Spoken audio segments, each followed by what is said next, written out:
आजच्या प्रार्थना सभेमध्ये मी तुम्हा सर्वांचं मनपूर्वक स्वागत करतो.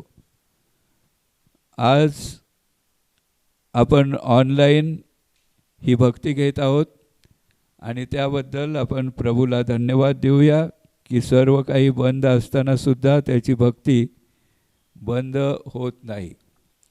आणि म्हणून आपण प्रभूला धन्यवाद देऊ आणि आजच्या प्रसंगानुरूप एक प्रार्थना यावेळेस आपण करणार आहोत. आपण प्रार्थना करू. हे गौरवी देवा, मानव जन्म घेतलेल्या तुझ्या पुत्राचे वैभव तू पर्वत माथ्यावर काही निवडक शिष्यांना प्रगट केलेस. आम्हालाही त्याचे प्रेम उमजावे व रोज त्याच्या प्रतिरूपात आमची जडणघडण होत जावी असे तू कृपेने कर. तुझ्यासह व पवित्र आत्म्यासह असणारा व सर्व काळ राज्य करणारा एकमेव देव आमचा प्रभू येशू ख्रिस्त याच्याद्वारे आमेन. मी ॲडव्होकेट मिसेस बळीद यांना विनंती करतो की त्यांनी यावेळेस संचालन करावं. प्रभूमध्ये आपल्या सर्वांचं स्वागत आहे. आपण आता आपल्या भक्तीला सुरुवात करूया. भक्तीच्या सुरुवाताला स्तोत्रसंहिता वाचूया. स्तोत्रसंहिते 84 1 ते 10 ही वचने. हे सेनाधीश परमेश्वरा, तुझी निवासस्थाने किती रम्य आहेत. माझ्या जीवाला परमेश्वराच्या अंगणाची उत्कंठा लागली असून तो झरत आहे. माझा जीव व देह जिवंत देवाला हर्षाने अरोळी मारीत आहेत. हे सेनाधीश परमेश्वरा, माझ्या राजा, माझ्या देवा, तुझ्या वेदांजवळ चिमणीला घरटे करावयास आणि निळवीला आपल्या पिल्लांसाठी कोठे बांधवण्यास स्थळ मिळाले आहे. तुझ्या घरात राहणाऱ्यांची केवढी धन्यता. ते निरंतर तुझी स्तुती करीत राहतील. ज्या मनुष्याला तुझ्यापासून सामर्थ्य प्राप्त होते त्याच्या मनाला सियोनेच्या राजमार्गाचा ध्यास लागला आहे. तो केवढा धन्य. शोकजनक खोऱ्यातून जाताना ते त्यांना झऱ्याचे स्थानच वाटते. आगोटीचा पाऊसही त्याची अबादानी करीतो. हे अधिकाधिक शक्ती पावत असतात. सियोनेत प्रत्येकाला देवाचे दर्शन लाभते. हे परमेश्वरा, सेनाधीश देवा, माझी प्रार्थना ऐक. हे याकोबाच्या देवा, कान दे. हे देवा, तू आमची ढाल आहेस. अवलोकन कर. तू आमच्या अभिषिक्ताच्या मुखाकडे दृष्टी लाव. खरोखर तुझ्या अंगणातील एक दिवस हा सहस्र दिवसांपेक्षा उत्तम आहे. दुष्टाईच्या तंबूत राहण्यापेक्षा माझ्या देवाच्या घराचा द्वारपाळ होणे मला इष्ट वाटते. आता आपण उपासना संगीतातील गीत नंबर 33 सर्वजण मिळून गाऊया आणि परमेश्वराची उपासना करूया.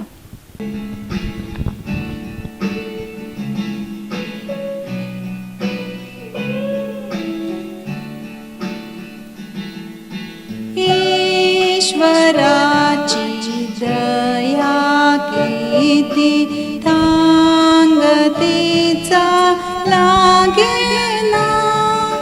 न्याय तरी त्याची प्रीती सिंधू एवढी जाना. देव बोले प्रेमे फार टाकी माझ्या वरी भार. टाकी माझ्या वरी भार. सर्व कष्टी सर्व दुःखी ओझियांनी कानाती ऐकू जाते दिव्य लोकी. प्रीती तेथे वसती.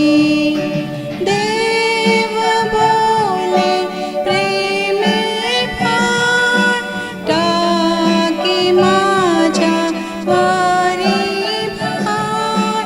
टाकी माझ्या वरी भार. देव खरा राम मताळू अंत काही लागेना, केवढा तो कनवाळू मानसाला कळेना.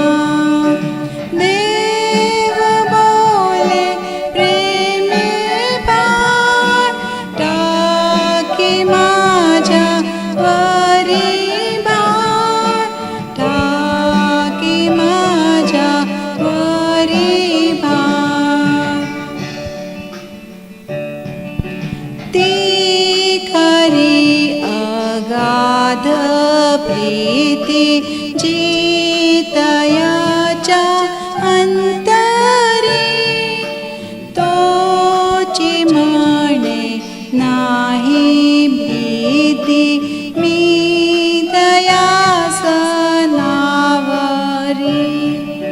देव बोले प्रेमे भार, टाकी माझ्या वरी भार, टाकी माझ्या वरी भार.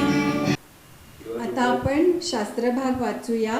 लूककृत शुभवर्तमान याचा 9वा अध्याय आणि 28 ते 36 ही वचने.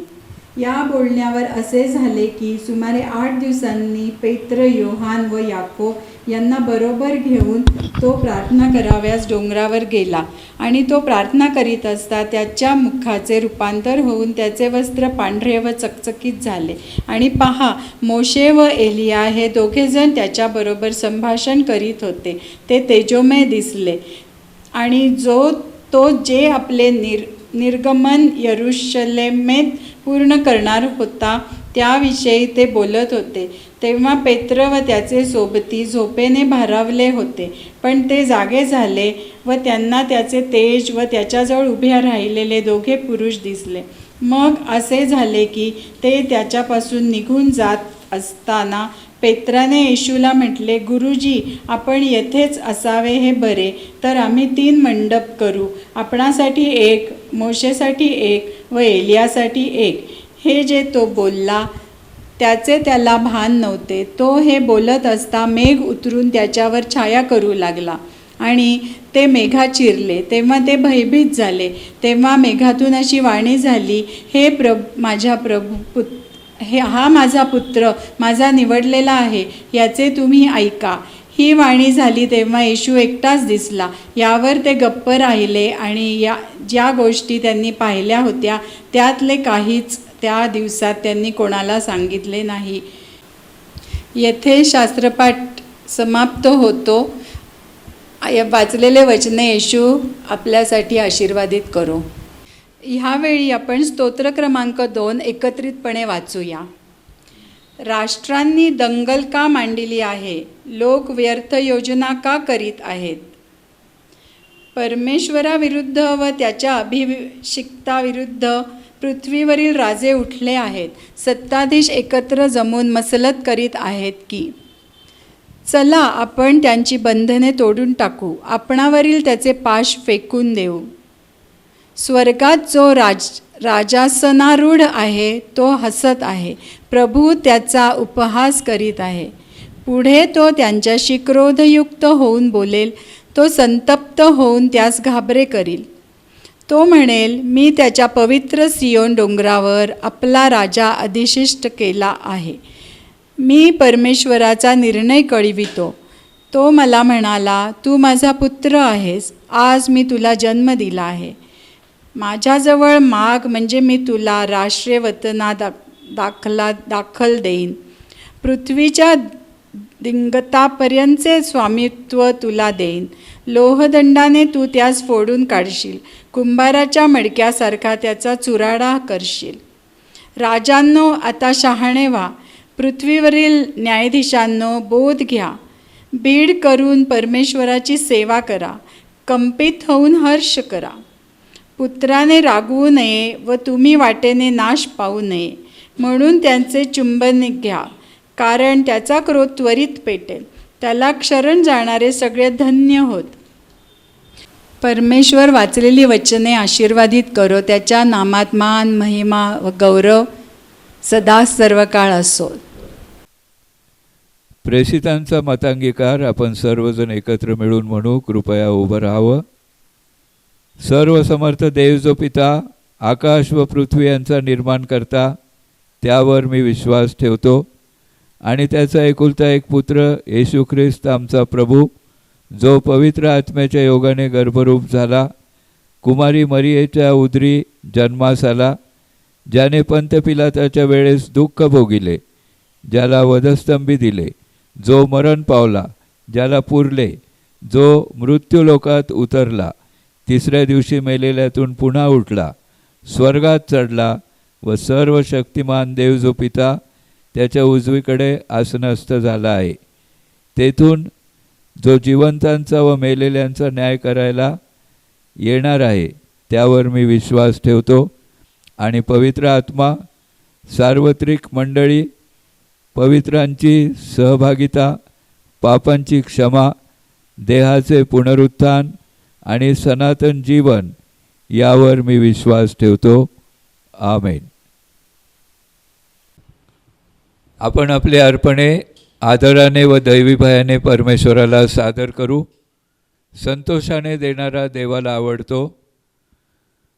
यावेळेस गीत नंबर 506 उपासना संगीतातलं तन मन धन प्रभू तव चरणी हे गीत आपण यावेळेस म्हणणार आहोत.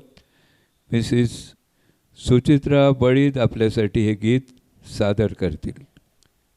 तन मन धन प्रभु तव चरणी, तन मन धन प्रभु तव चरणी, सकल तुझे है तुझी दिलेसी, सकल तुझे है तुझी दिलेसी, अघटित तव करणी, तन मन धन प्रभु तव चरणी. माझे हे ते मीच मिळविले, माझे हे ते मीच मिळविले, समजतसे अभिमाने पूर्वी, समजतसे अभिमाने पूर्वी, आता खेद मनी, तन मन धन प्रभु तव चरणी.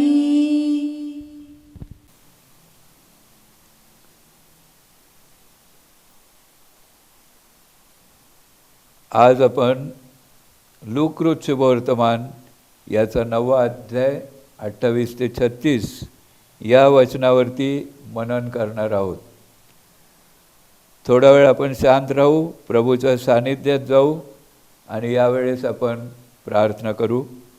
हे दयागन बापा परमेश्वरा, माझ्या तोंडचे शब्द आणि माझ्या मनचे विचार तुला मान्य असोत. तारणारा प्रभू येशू ख्रिस्त याच्याद्वारे. आमेन. योहानाचं पहिलं पत्र याचं 3रा अध्याय आणि 2रं वचन आपल्याला सांगतं, प्रियजन हो, आपण आता देवाची मुले आहोत आणि पुढे आपण काय होऊ हे अजून प्रगट झालेले नाही. तरी तो प्रगट होईल तेव्हा आपण त्याच्यासारखे होऊ हे आपल्याला माहीत आहे. कारण जसा तो आहे तसाच तो आपल्याला दिसेल. जसा तो आहे तसंच तो आपल्याला दिसला पाहिजे आणि त्यासाठी आपल्याला त्याच्यासारखं होणं हे अतिशय गरजेचं आहे. कारण प्रभूला पाहायचं असेल तर त्याच्यासारखं आपण होणं हे गरजेचं आहे. आणि आता आपण देवाची मुलं आहोत, पुढं आपण काय होणार आहोत हे प्रगट झालेलं नाही. पण जेव्हा तो प्रगट होईल तेव्हा त्याच्यासारखे आपण होऊ हे आपल्याला माहीत आहे. कारण तो जसा आहे तसाच तो आपल्याला दिसेल. प्रभूचं रूपांतर हा पवित्र शास्त्रातला एक अतिशय महत्त्वाचा विषय आहे. आणि हा विषय महत्त्वाचा आहे याचं कारण आपण पाहतो की तिन्ही शुभवर्तमानकारांनी या विषयाला आपल्या वर्णनात घेतलेलं आहे. आणि आपण पाहतो की पेत्राने सुद्धा दुसरे पेत्र पहिला अध्याय आणि 17 आणि 18 या ठिकाणी या रूपांतराच्या बाबत आपल्याला सांगितलेलं आहे. आणि इतका हा महत्त्वाचा आहे. या रूपांतराच्या वेळेस प्रभूबरोबर फक्त त्याचे 3 शिष्य होते, पेत्र, याकोब आणि योहान. या 3 शिष्यांना घेऊन प्रभू एका उंच डोंगरावर गेला. आताच आपण लूक शुभवर्तमानात ऐकलेलं आहे की तो प्रार्थना करायला गेला होता आणि त्याने आपल्या शिष्यांना आपल्याबरोबर नेलं. हे 3 शिष्य जे प्रभूचे अंतर्गत वर्तुळातले शिष्य होते, इनर सर्कलमधले शिष्य होते, त्या तिघांना घेऊन तो डोंगरावर गेला. मत्तय, मार्क हे आपल्याला सांगतात की ज्या डोंगरावर प्रभू गेला तो उंच डोंगर होता. सर्वप्रथम आपण हे पाहिलं पाहिजे की असा उंच डोंगर पॅलेस्टाईनमध्ये किंवा इस्रायल देशात कुठे आहे. अनेकांना असं वाटतं की हा डोंगर म्हणजे ताबोर पर्वत होय, परंतु ताबोर पर्वत हा फक्त 2000 फूट उंचीचा आहे आणि तो उंच होता असं आपल्याला म्हणता येत नाही. दुसरी गोष्ट म्हणजे प्रभूच्या काळामध्ये या ताबोर पर्वतावरती रोमी लोकांच्या पलटणीचं ठाणं होतं. आणि दुसरी गोष्ट म्हणजे या ठिकाणी प्राचीन काळी विधर्म्यांचं अमंगळ दैवत त्याची पूजा अर्चा केली जायची, त्याला त्या ठिकाणी यज्ञ केले जायचे. तेव्हा अशा ठिकाणी प्रभू जाईल हे संभवत नाही. रोमी लोकांची पलटण त्या ठिकाणी असल्यामुळं तिथं दुसऱ्या लोकांना प्रवेश बंद होता हे तर उघड आहे. आणि म्हणून आपण पाहतो की हा जो रूपांतराचा डोंगर ज्याला आपण नाव देतो किंवा रूपांतर ज्या ठिकाणी झालं तो डोंगर म्हणजे हर्मोन पर्वत होता असं आपल्याला दिसून येतं. हर्मोन पर्वत का होता याचं कारण की त्यावेळेस प्रभू कुठे होता, ज्यावेळेस हे रूपांतर झालं त्याच्या काही दिवस आधी प्रभू आणि त्याचे सर्व शिष्य हे फिलिप्पाच्या कैसरियाकडल्या प्रांतात गेलेले होते. आणि तिथं गेल्यानंतर प्रभूने आपल्या शिष्यांना विचारलं की तुम्ही मला कोण म्हणून म्हणता. शिष्य त्याला म्हणत होते, कोणी म्हणतं एलिया, कोणी म्हणतं हा, कोणी म्हणतं तो, पण तुम्ही मला कोण म्हणून म्हणता. आणि त्यावर पेत्र हा नेहमीच शिष्यांच्या बाजूने बोलणारा असल्यामुळं त्याने प्रथम उत्तर दिलं की तुम्ही जिवंत देवाचे पुत्र आहात, ख्रिस्त आहात, मसीहा आहात. ही साक्ष त्या ठिकाणी फिलिप्पाच्या कैसरिया या ठिकाणी पेत्राने दिली. आणि ही साक्ष दिल्यानंतर आपण पाहतो की तिथून प्रभू आणि त्याचं शिष्यमंडळ हे पुढे सरकलेलं आहे, थोडंसं पुढे सरकलं. आणि त्याच ठिकाणी आपण पाहतो की प्रभूने त्यांना सांगितलं की आत्मत्याग करण्याची गरज आहे. आणि ह्या आत्मत्यागाबद्दल तो बोलत असताना प्रभूने त्यांना सांगितलं की तुमच्यामध्ये काही जण असे आहेत की देवाचं राज्य आलेलं पाहीपर्यंत त्यांना मरणाचा अनुभव येणारच नाही. आणि असं प्रभू का बोलला असेल आणि रूपांतर हे या वचनाशी संबंधित आहे का हे आपण पाहू. तुमच्यामध्ये काही जण इथे उभे राहणाऱ्यातले काही जण असे आहेत की त्याचं राज्य आलेलं पाहीपर्यंत त्यांना मरणाचा अनुभव येणारच नाही. आणि या ठिकाणी आपण पाहतो की त्याचे जे शिष्य होते, विशेषतः पेत्र, याकोब आणि योहान, यांच्याबद्दल तो बोलत असावा असं आपल्याला वाटतं. कारण त्या घटनेनंतर आपण लगेच पाहतो की प्रभूचं रूपांतर झालेलं आहे. ते उंच डोंगरावर गेले, हार्मोन पर्वतावर गेले, कारण फिलिप्पाच्या कैसरियापासून हार्मोन पर्वत जवळ आहे. त्याची उंची सगळ्यात जास्त इस्रायलातल्या सर्व पर्वतांपेक्षा जास्त आहे. त्या ठिकाणी फिलिप्पाच्या कैसरियामध्ये जिथे हा हार्मोन पर्वत आहे, म्हणजे इस्रायलाच्या अगदी उत्तर भागात हा हार्मोन पर्वत आहे आणि त्याच्यावर बर्फ साठलेला असतं. म्हणजे त्याच्यावरून आपल्याला त्याच्या उंचीचा थोडाफार अंदाज येऊ शकेल. आणि या हार्मोन पर्वतावर प्रभू जे गेला ते कशासाठी गेला? तो प्रार्थना करण्यासाठी गेला. आपल्या जवळच्या किंवा अंतर्गत वर्तुळातल्या शिष्यांना घेऊन गेला, पेत्र, याकोब आणि योहान. आणि त्यांना तिथं घेऊन गेल्यानंतर आपण पाहतो की तो प्रार्थना करायला त्याने सुरुवात केली. हा कितीतरी चांगला असा धडा त्याने आपल्याला दिलेला आहे की देवाचं दान किंवा देवाचं प्रगटीकरण केव्हा होतं? प्रार्थनेतून होत असतं. जेव्हा प्रभू प्रार्थना करत होता आणि त्याचे 3 शिष्य हे त्याच्याजवळ उभे होते आणि त्याच्याकडे पाहत होते, तो काय करतो, कशी प्रार्थना करतो, हे पाहत असताना त्यांच्या देखता, या शब्दाचा अर्थ असा की ते प्रभूकडे टक लावून पाहत होते. त्यांच्या देखता त्याचे रूप पालटले. मार्क तर आपल्याला सांगतो प्रभूचं रूप कसं पालटलं. त्याचं रूप सूर्यासारखं तेजस्वी झालं. आणि तो आपल्याला असं सांगतो की पाहता पाहता त्याची वस्त्र पांढरी शुभ्र झाली. इतकी पांढरी शुभ्र झाली की इतकी पांढरी शुभ्र करील असा कोणीही परीट सर्व पृथ्वीवर सापडणार नाही. हे मार्काचं प्रभूच्या रूपांतराबद्दलचं म्हणणं आहे. आणि तो आपल्याला सांगतो की इतकं शुभ्र त्याची वस्त्र झाली आणि त्याच्या चेहऱ्यात बदल झाला. त्याचा चेहरा कसा झाला? अतिशय प्रखर तेजाने चमकणाऱ्या, तळपणाऱ्या सूर्यासारखा त्याचा चेहरा झाला. त्याची वस्त्र पांढरी शुभ्र झाली, त्याचा चेहरा बदलला.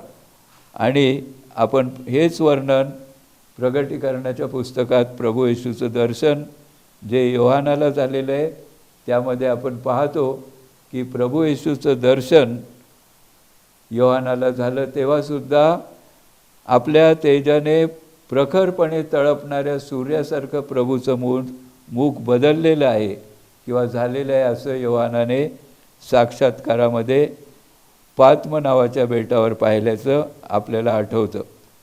आणि या सगळ्या गोष्टीकडे आपण पाहत असताना आपल्या ही गोष्ट लक्षात येते की हे जे रूपांतर आहे हे का झालं. रूपांतर प्रभूने का दाखवलं आपल्या शिष्यांना. आणि जे जवळचे शिष्य आहेत, जवळचे याचा अर्थ असा की इतर शिष्य जवळचे नव्हते असं नाही, परंतु या शिष्यांना प्रभूच्या प्रत्येक गोष्टीमध्ये जाणून घेण्याची इच्छा असायची आणि नेहमीच त्यांच्याकडं प्रभूसाठी प्रश्न तयार असायचे. आणि त्यामुळं त्याने हे प्रगटीकरण केलं यासाठी की त्यांनी ते इतर शिष्यांना सांगावं. आणि आपल्याला ही गोष्ट माहीतच आहे की तिन्ही शुभवर्तमानामधून या प्रसंगाचं वर्णन केलेलं आहे.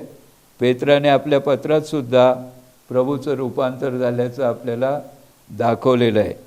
आणि अशा तऱ्हेने आपण पाहतो की हे जे रूपांतर आहे ते त्या शिष्यांसाठी प्रथम आहे. दुसरी गोष्ट, प्रभू कोण आहे हे आम्हाला समजावं. जो आपल्याबरोबर राहतो, उठतो, बसतो, झोपतो, आहार विहार आपल्याबरोबर त्याचे चालू असतात, तो आपल्यापैकी नाही तर आपल्यापेक्षा वेगळा आहे. तो कोणीतरी निराळा आहे आणि तो देवाचा पुत्र आहे हे त्यांना कळावं म्हणून हे रूपांतर झालेलं आहे. आणि रूपांतराचा वेळ आपण पाहतो की वधस्तंभाच्या आधी थोडे दिवस हे रूपांतर प्रभूने दाखवलं. तुमच्यासाठी वधस्तंभावर मरणारा प्रत्यक्षात कोण आहे हे तुम्ही ओळखावं. कारण वधस्तंभाची घटना आपल्याला माहीत आहे की तिथं नुसता द्वेष, सूड आणि क्रोध भरलेला आहे. त्या ठिकाणी प्रभूचं दैवत्व कदाचित या शिष्यांना चांगल्या रीतीने समजू शकलं नसतं. आणि म्हणून वधस्तंभाकडे निघालेल्या प्रभूने आपण कोण आहोत हे दाखवलं. या रूपांतरामध्ये 2-3 घटना आपल्याला दिसतात. तो प्रार्थना करीत असताना त्याचं मुख पालटलं, सूर्याच्या तेजासारखं त्याचं मुख झालं.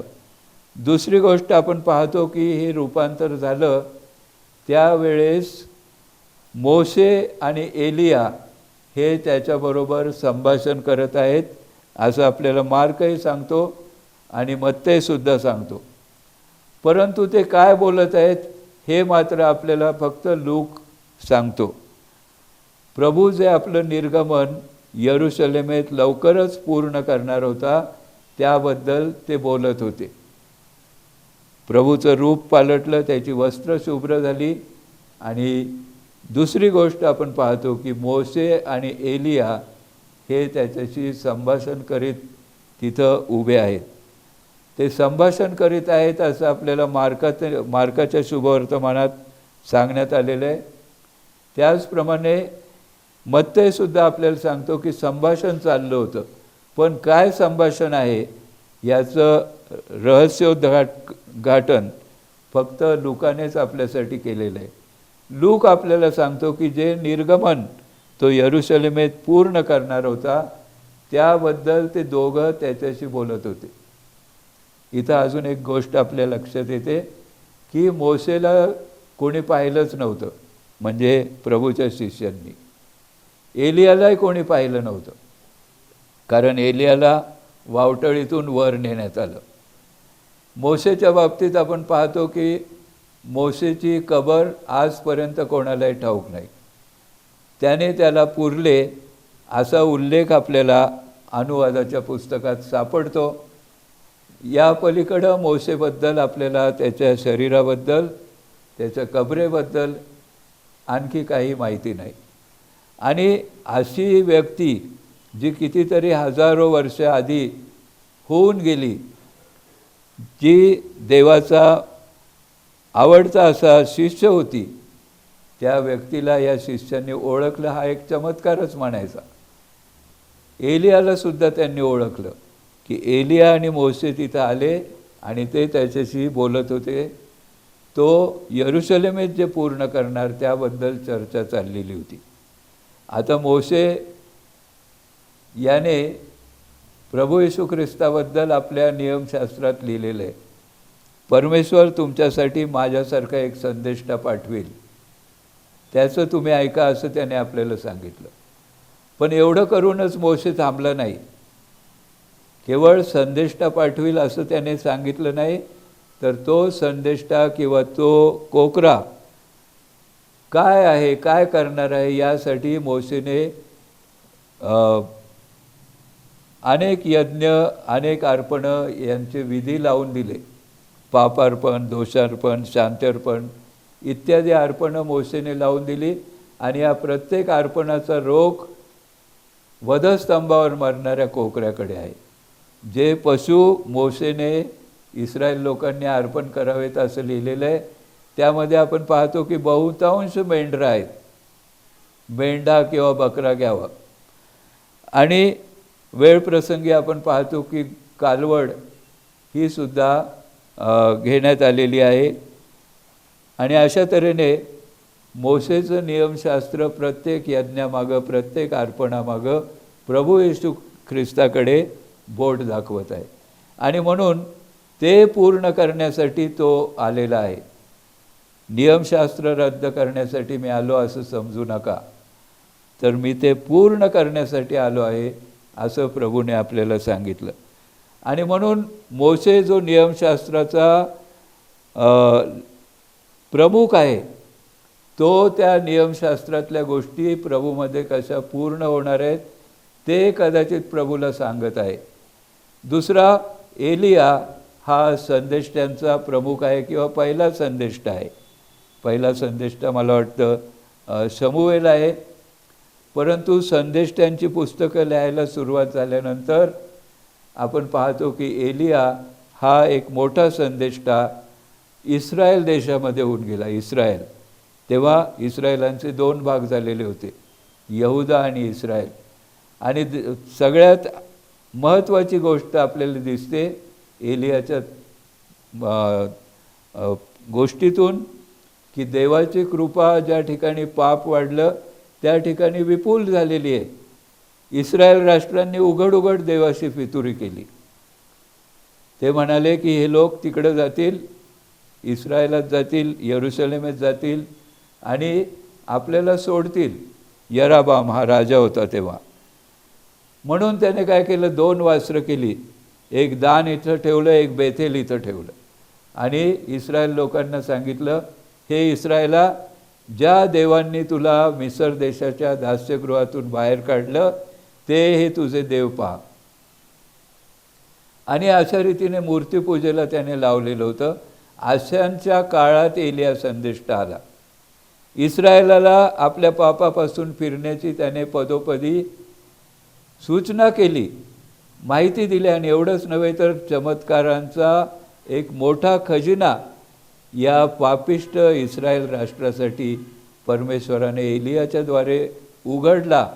आणि त्यानंतर हे जे संदेष्टे आहेत पवित्र शास्त्रात, 4 मोठे संदेष्टे आपल्याला माहीत आहेत. यशया, इर्मया, यहेजकेल असे हे जे 4 आहेत.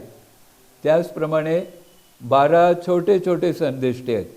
म्हणजे ते त्यांच्या महत्त्वाने मोठे छोटे नाहीत, परंतु पुस्तकाची जाडी किती आहे त्याच्यावरून आपण त्यांना छोटे म्हणतो.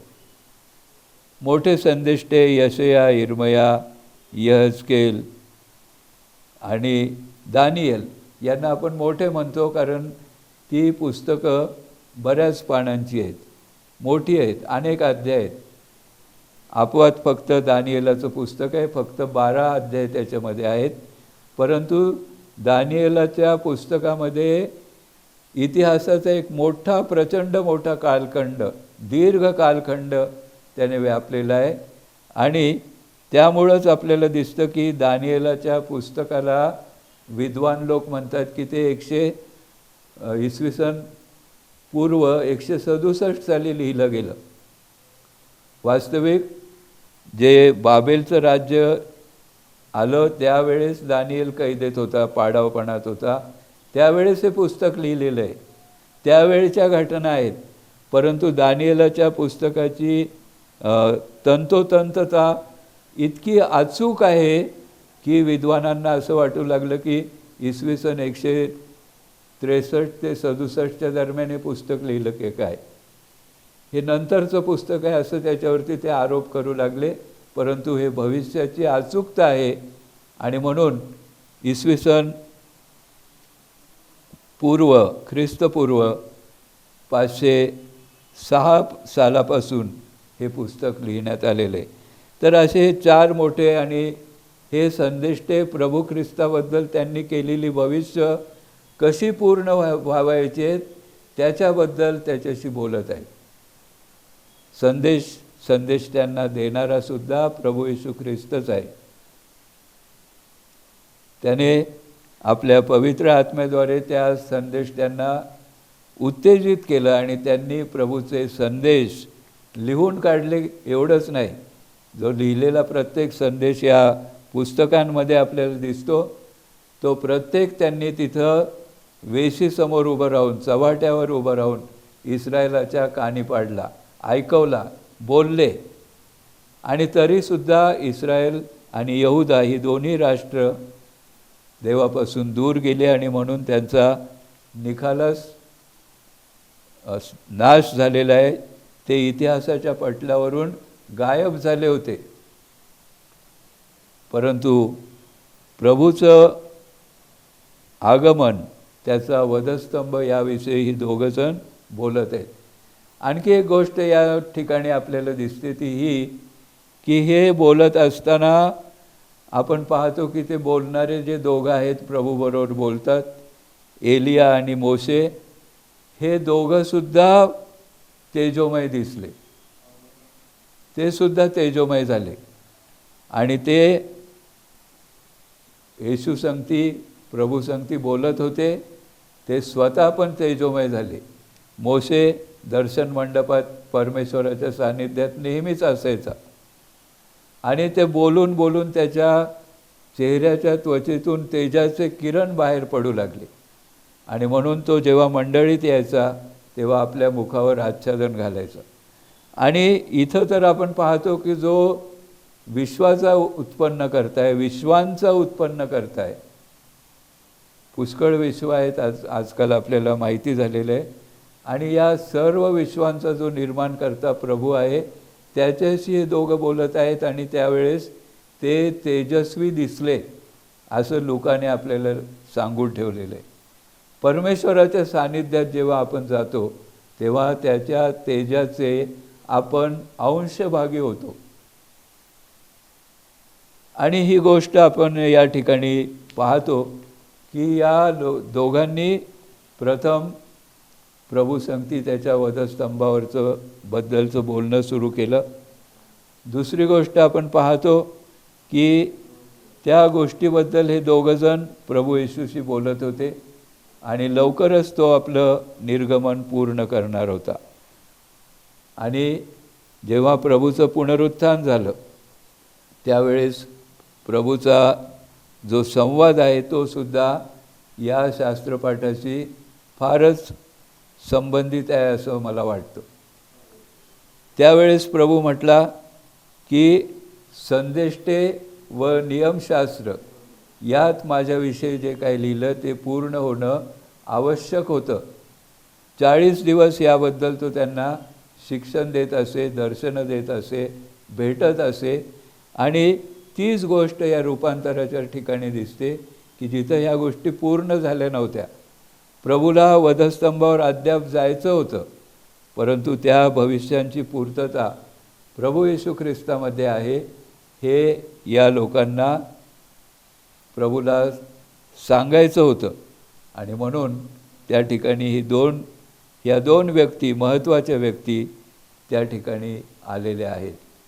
अजून एक गोष्ट आपल्याला या रूपांतरात दिसते, ते सर्वार्थी एक अतिशय महत्त्वाचं असं रूपांतर आहे. त्या ठिकाणी आपण पाहतो की प्रभूचं रूपांतर झालं त्यावेळेस एक तेजस्वी मेघ आला आणि त्या पर्वतावर उतरला. या सगळ्या तिन्ही शिष्यांना आणि प्रभू येशू ख्रिस्ताला सुद्धा त्या मेघाने झाकून टाकलं. तेजस्वी मेघ होता. मार्क आणि मत्तय आपल्याला सांगतात की मेघाने त्यांच्यावर छाया केली, पण तो मेघ कसा होता याचं स्पष्टीकरण लूक आपल्याला करून सांगतो. तेजस्वी मेघ त्यांच्यावर उतरला आणि त्या मेघात जेव्हा ते शिरले तेव्हा हे तिघं शिष्य भयभीत झाले, घाबरून गेले. आणि ते घाबरल्यानंतर आपण पाहतो की त्याच वेळेला आकाशातून वाणी झाली, मेघातून देववाणी झाली, आकाशवाणी झाली.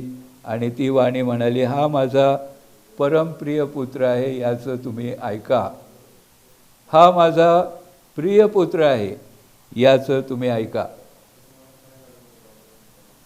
नियमशास्त्र दिलं त्यावेळेस परमेश्वराने जे काय म्हटलेलं आहे ते नियमशास्त्रात मोशेने लिहून ठेवलं आणि मोशेचं ऐका अशी नियमशास्त्राची भूमिका होती.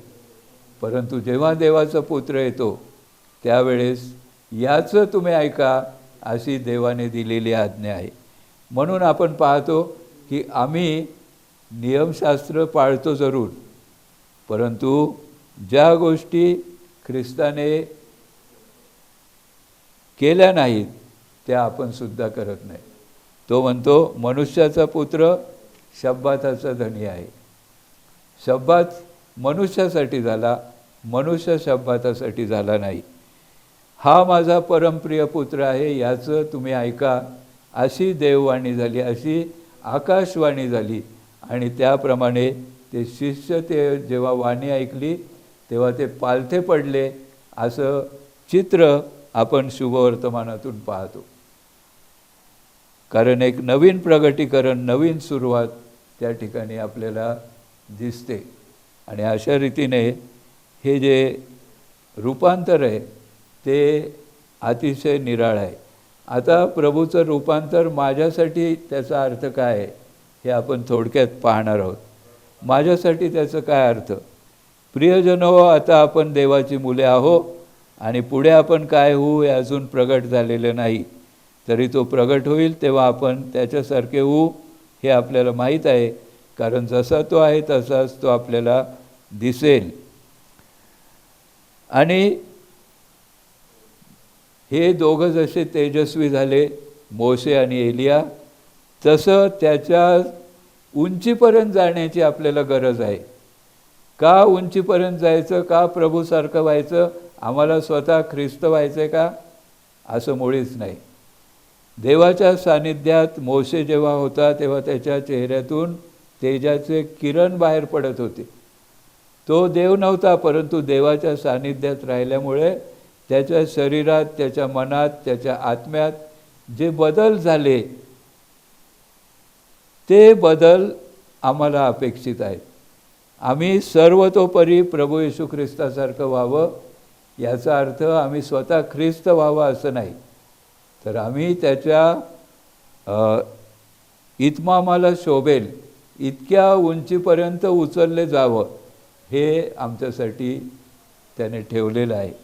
आणि प्रभूचं रूपांतर आम्हाला सांगतं की आम्हाला या जगामध्ये राहत असताना प्रभूसारखं करण्याची खटपट ही आपण नेहमी केली पाहिजे. किंबहुना पवित्र आत्मा जो आमच्यामध्ये ख्रिस्ताचं प्रतिरूप दिवसेंदिवस घडवीत असतो त्याला आपण प्रतिसाद दिला पाहिजे. कारण तो तेजस्वी आहे, म्हणून आपल्याला सुद्धा तेजस्वी व्हायला पाहिजे. तेजस्वी होणं म्हणजे काय? त्याच्या ठायी प्रकाश आहे, तिथे अंधार मुळीच नाही. आणि म्हणून ही सगळी अंधाराची कर्म जी आमच्या शरीरात आहेत, मनात आहेत, आत्म्यात आहेत, बुद्धीत आहेत, विचारात आहेत, या सर्व गोष्टींपासून आम्हाला अलिप्त व्हायला पाहिजे. कारण जिथे प्रकाश आहे तिथे अंधार नाही. त्याच्यासारखं तेजस्वी आम्हाला व्हायचं आहे, मोशेसारखं तेजस्वी व्हायचं आहे, एलियासारखं तेजस्वी व्हायचं आहे. कारण आम्ही त्या ठिकाणी त्याच्या इतमामाला साजेल अशा तऱ्हेने धार्मिक होणं गरजेचं आहे. आणि म्हणून हे रूपांतर केवळ रूपांतर म्हणून आपण पाहता कामा नये, तर आमचंही रूपांतर करण्यासाठी त्याचा आम्हाला उपयोग आहे. आम्ही रूपांतराकडे प्रभूला भेटण्यासाठी आम्ही सिद्ध झालं पाहिजे, या दृष्टिकोनातून पाहिलं पाहिजे. एकमेव असं उदाहरण आहे की जिथं प्रभू येशू ख्रिस्त हा त्याच्या पहिल्या अवस्थेत पित्याकडून जगात येण्यापूर्वी कसा होता हे त्याने आम्हाला स्वतः दाखवलं. 3 शिष्यांची साक्ष त्याने आम्हाला दिली. इथंच तो थांबला नाही, तर या सगळ्या गोष्टी शुभवर्तमानात लिहून काढण्याची आपल्या शिष्यांना त्याने बुद्धी दिली, शक्ती दिली, प्रेरणा दिली. आणि म्हणून या गोष्टी पुराव्यासहित आज आमच्यासमोर आहेत. म्हणून आपण त्याला भेटण्यासाठी सदा सर्व काळ तयारी केली पाहिजे. तारणाची खात्री आम्हाला झाली पाहिजे. दुसरी गोष्ट, आपण ख्रिस्ताची वाट पाहत आहोत हे आपण कधीही विसरता कामा नये. आणि त्याचं येणं ज्यांना प्रिय झालेलं आहे असे लोक आपण आहोत. आणि म्हणून त्याची वाट आपण आग्रहाने पाहिली पाहिजे. आपल्या सर्वस्वाचं बळ लावून त्याची वाट पाहिली पाहिजे. आणि देवाच्या प्रभूच्या येण्याची वाट जेव्हा आपण पाहू लागतो तेव्हा आपल्या एक गोष्ट लक्षात येते की एवढं सगळं प्रभूने हे का केलं. आमचा नाश होऊ नये म्हणून त्याने आपल्या पुत्राला स्वर्गातून खाली पृथ्वीवर पाठवलं आणि आम्हाला त्याने आपल्याजवळ घेण्यासाठी ह्या रूपांतरातून दाखवलं की कोण तुमच्यासाठी आलेलं आहे. त्याचं रूप त्यांच्या देखत पालटलं. आपण ख्रिस्त जिवंत देवाचे पुत्र आहात ही साक्ष या रूपांतराच्या काही दिवस आधी पेत्राने दिली आणि तोच ख्रिस्त आमच्यासाठी आला. तो देवाचा पुत्र आहे हे शिष्यांनी ओळखलं. आज आपल्यालाही या गोष्टी ओळखण्याची गरज आहे की देवाच्या पुत्राने मज पामरासाठी मनुष्य देह धारण केला. तो अगम्य प्रकाशात राहणारा जो स्वतः प्रकाश आहे तो आमच्यासाठी उतरून या अंधकारमय जगात आला, आमच्या जीवनात आला, यासाठी की आम्ही त्याच्याद्वारे वर त्याच्याकडे जावं, स्वर्गात जावं आणि त्याच्याजवळ सर्वदा राहावं. म्हणून त्याने आमच्यासाठी ही लीनता पत्करली. ख्रिस्ताने आम्हाला देवाची मुलं करून ठेवलेलं आहे. देवाची मुलं होणं ही काही साधी गोष्ट नाही. देवाचं मूल असणं ही सोपी गोष्ट नाही. आणि आम्ही देवाचे आहोतच, मुलं आहोतच असं आपल्याला योहान आपल्या पत्रामध्ये सांगतो. म्हणून आज आपण प्रभूला धन्यवाद देऊ की ह्या रूपांतरातून आमची ओळख काय आहे हे त्याने आम्हाला दाखवलं. आम्ही या जगात आहोत पण आम्ही जगाचे नाही. आम्ही ख्रिस्ताचे आहोत, त्याचे मूल आहोत, त्याच्या घरचे आहोत, त्याचे आप्त आहोत, त्याचे स्वकीय आहोत. आणि या जगाशी आमचा संबंध नाममात्रच आहे. आमचा खरा संबंध आमच्या प्रभूशी आहे. आणि ही खात्री आपली जेव्हा होईल तेव्हा तारण हे आपल्याला प्राप्त झालेलंच आहे. प्रभू करो आणि आम्हा सर्वांना त्याच्या सानिध्यात तो नेवो आणि जसं त्याचं रूपांतर झालं तसं आमचंही त्याच्या आगमनकाळी हो आणि त्या रूपांतराच्या सहित आम्ही वर प्रभूकडे राहण्यासाठी आम्हाला बोलावण्यात यावं अशी आपण प्रार्थना करू. दयागण बापा परमेश्वरा, तुझं रूपांतर ही एक गोष्ट आहे, परंतु त्यातून तू देवाचा पुत्र कसा आहे हे याची देही याची डोळा तुझ्या प्रेषितांनी पाहिलं. आम्हीसुद्धा त्यांच्या शब्दावर विश्वास ठेवतो आणि ते रूपांतर आम्ही त्यांच्यामध्ये अनुभवलेलं आहे, आम्ही त्यांच्या डोळ्यांनी पाहिलेलं आहे. म्हणून आम्ही तुला धन्यवाद देतो. आमचा तुझ्यावर नेहमी विश्वास असावा म्हणून आमचं सहाय्य कर. तारणारा प्रभू येशू ख्रिस्त याच्याद्वारे आमेन.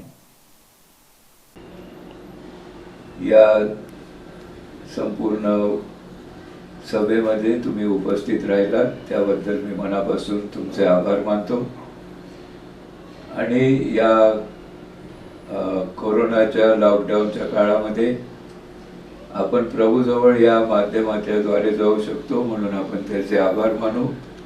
आणि या सभेचं आता आपण समापन करूया. आपण सर्वजण मिळून प्रभूने शिकवलेली प्रार्थना एकत्र म्हणू. हे आमच्या स्वर्गातील बापा, तुझे नाम पवित्र मानिले जाओ, तुझे राज्य येवो, जसे स्वर्गात तसेच पृथ्वीवरही तुझ्या इच्छेप्रमाणे हो. आमची रोजची भाकर आज आम्हास दे आणि जशी आम्ही आमच्या अपराधांची क्षमा करतो तशीच तूही आमच्या अपराधांची क्षमा कर. आणि आम्हास परीक्षेत आणू नको तर आम्हास वाईटापासून सोडेल. कारण की राज्य, सामर्थ्य आणि गौरव ही सर्व काळ तुझीच आहे. आमेन. आणि आता आमच्या प्रभू येशू ख्रिस्ताची कृपा, देव बापाची प्रीती आणि पवित्र आत्म्याची सहभागिता आपणा सर्वासह आता आणि सदा सर्व काळ असो. आमेन.